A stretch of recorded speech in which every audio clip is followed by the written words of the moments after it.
I hear the call of the stars. G'day ladies and gentlemen, Duckville here bringing you game number 2 between dignitasSjow and EGHuk. We are going to be here on Xelnaga Caverns, of course, one of the very balanced maps in the map pool, which has actually been around for quite a while now. And here in game number 2 from MLG Raleigh 2011, this is going to be these two players fighting out for the 7th and 8th spot. Of course, the difference in the spot doesn't mean too much in the grand scheme of things, but I suppose in the overall stakes it does mean that you get a little bit more of your points. It means you do get more as a little bit more as a prize money. I'm pretty sure it's like $100 difference or something like that. But a little bit counts, you know how it is in the GFC times that we're in, etc, etc. But these guys obviously had a very interesting game number 1. We saw very early mothership from Huk. We saw very minimal scouting from Show, as is his pretty much a signature of his particular play, is that he does very minimal scouting. And that actually allowed Huk to get up some carriers, and we actually saw carriers being used in a very high-level pro game. So for those of you who might not have actually seen it, number 1, I'm not sure why you're watching game number 2 first, but number 2, get into game number 1 and check that one out, because that was some incredibly fun play to watch. So do go and check that one out if you haven't already, and recommend it to your friends. Make sure you get your friends to go and watch as well. But as you can see here on Xelnaga Caverns, Huk is actually scouting out after the gateway. Pretty standard sort of tactic to actually use on this map, because it is a one-player map. There's only one place where the opponent is going to spawn, and it of course means that you can get there straight away when you begin scouting. But as we can see here, Huk just getting inside now. The probe actually coming under a bit of fire from the SCV. In fact, the second SCV even coming across to actually try and push out that probe, and it does indeed get the probe out of the way for the moment. But the probe is definitely going to come back, as everybody should know. Huk is a huge fan of probe harassment at the start of the game, whether it be putting down simulators on gas geysers, or if it's hacking away at your SCVs or drones or anything like that. He does a great job of it, and in fact he gets away with this probe. So he is going to get away for the time being. The Marine attempted to come down and snipe off that probe. The probe is going to have to be really careful with how close it gets to this particular base. Huk doing a fantastic job keeping it alive for the time being. But now the assimilator is now up and running. The second Marine pops out. He's going to have to try and take out that assimilator if he does want to do anything heavy tech, because otherwise, if that stays up for a little bit longer, he's going to start losing his efficiency on his gas income. Now, meanwhile, back at Huk Space, he's gotten his cybernetics core up and running. We've got the warp gate tech being researched right now. We've got a stalker being pumped out as well, with that chrono being placed on that as well. And just going really hard on the probes at the moment. So not sure what the plan is just yet from Huk. You can assume he's probably going to look to do something with a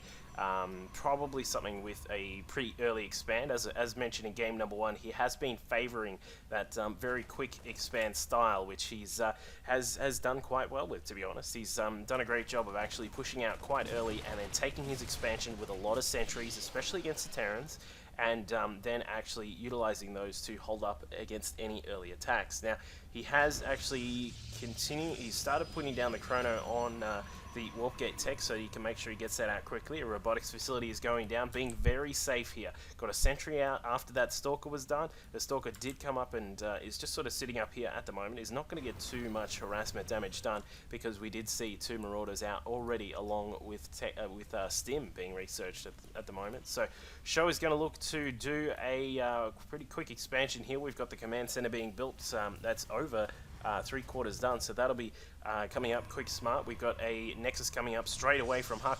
As mentioned, this very safe style of getting a gateway, then a robo, allows you to actually get a couple of units out and make sure you're well protected. And then once this robo is done, we will probably see an observer started up straight away, and there it is. So he's going to, in fact, he's going to chrono that out. Don't be surprised if Huk actually gets 2 observers out. That's actually a good way to do it, to make sure you've got some vision on what your opponent's doing, and then also to make sure that you are protected against the possibility of cloaked banshees. Now, the third Rax is now up and running. We've got a tech lab going down on the second one, along with an engineering base, so he is going to be able to put a couple of turrets up just to make sure he's protected against the possible threat of DTs. But of course, as we can see here, Huk is not going to be going down that path as of yet. Gets up 2 more gateways. He's going to bring him to a total of 3, And as we can see, in fact, he's going to get an Immortal out straight away. So the probe, just keep in mind, this is the probe from the start of the game, is still alive and is in fact put down a proxy pylon. So EGHuk may look to do some 3-gate pressure. We do see it a lot, of course, from many Protoss players when they are trying to cover their expansions. They get up these 3 gates, and we'll probably see these flick over into the warp gate straight away, and then perhaps we'll see what EGHuk is up to, and he could, in fact, even start some harassment straight away. But that scouting probe, hero probe, is now finally dead. We'll see if Show can actually find out that where that proxy pylon is. Does not get in range of that. It was just outside the vision range of that proxy pylon. But two Marauders actually just stimming up and running inside the natural expansion of EGHuk here. They're not going to get too much damage done because, of course, the Marauders don't do as much damage to probes. They do more damage to the armored units. But speaking of armored units, that Immortal is now out, and along with 4 sentries, he should be able to try and find these Marauders before they escape. The Marauders, meanwhile, are just wandering around as they do, and just trying to run up the side of the map. But EGHuk, well aware of where Show would be going here, has actually, I thought he was actually going to try and snipe them off, but he's actually going to head up to the Xel'Naga watchtower and keep an eye on what is going on. Show, meanwhile, has been researching his tech. He's got combat shields now done. These Marines are going to be well prepared for anything that EGHuk has in store for him. And here comes a possible fight here. Beautiful sentry work there by EGHuk. Actually segments those forces, cuts off some of them, and takes them out. The Marauders going down to that high pressure from the Immortal, along with a few more. Look at those force fields; they're beautiful. Actually taking down all of those forces there from Show, and that actually leaves EGHuk in the lead at the moment, just by a bit, not a huge amount, but is still in the lead at the moment with 60 supply to the 52 of Show. Now EGHuk is going to have a little bit more time to actually get this natural expansion up and running. We can see that the robotics bay is now done as well. We'll probably see a Colossus started up straight away once a little bit more minerals comes into EGHuk's little wallet there. And is he going to get it started? There we go, cool. Alright, so he is going to get that started.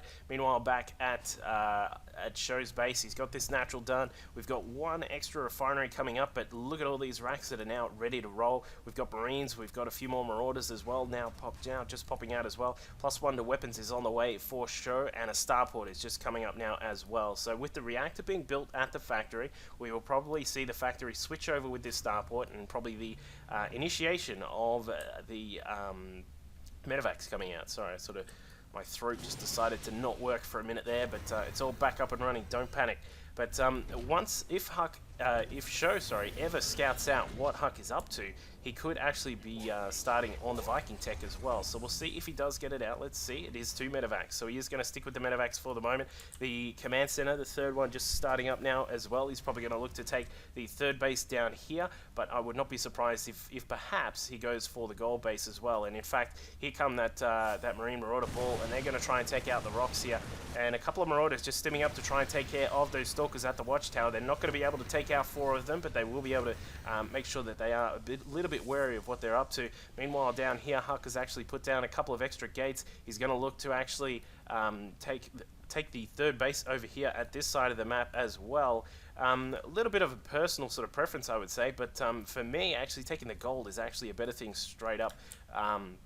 Against the Terran, especially against the Zerg, but against the Terran you can do it as well. It's just the only problem you have is siege tanks can give you a little bit of trouble. But we'll see if EGHuk is going to run into anything like that, but I don't think so. It looks as if he is going to go for a 2-base Colossus timing, as we can see with 2 of those Colossus out now, and this attempted base about to start up for Show. I don't think this is going to work very well for Show. He's got a lot to contend with here with these extra proxy pylons now warping in as well. He's going to be able to bring in more Stalkers, which should be able to take care of any Vikings which may come along, but just for the moment here, Show has not got any out on the field, and this command center now lands, going to try and switch that into a planetary fortress, but I don't think that is actually going to happen. The forces of Show running the wrong way around that command center, actually getting cut off by some beautiful force fields there from EGHuk, and now 3 Colossus extended to the lance, and no weapon upgrades, but just so much damage being done by those Colossi, and with more Stalkers warping in, this is not going to be very successful for Show. He's going to need to either cancel that and lift it and run as fast as he can, or he is going to lose it, and I would say he is going to lose it because that is going down so fast. Now the forces of Show just sitting off to the side, trying to pick off what they can, but beautiful micro there from HUK, pulling out some of those injured Stalkers, and now he can probably just push in for the win, I would say, given that Show is still not got any more Vikings out. He's actually started queuing them up because he is so far behind right now, but the 3 Colossi are now coming into the fold, and they are just going to rip apart this Bioforce. There are no force fields actually, so this could get a little bit interesting if Show just decides to stim and go for it, but I don't think he's going to. Just doesn't have the power for that. Meanwhile, back at HUK's main base, he's got a little bit more pumping out here. He's doing a lot of eco work there, but now extra pylons coming up, trying to wall off. This is a very interesting work there from HUK.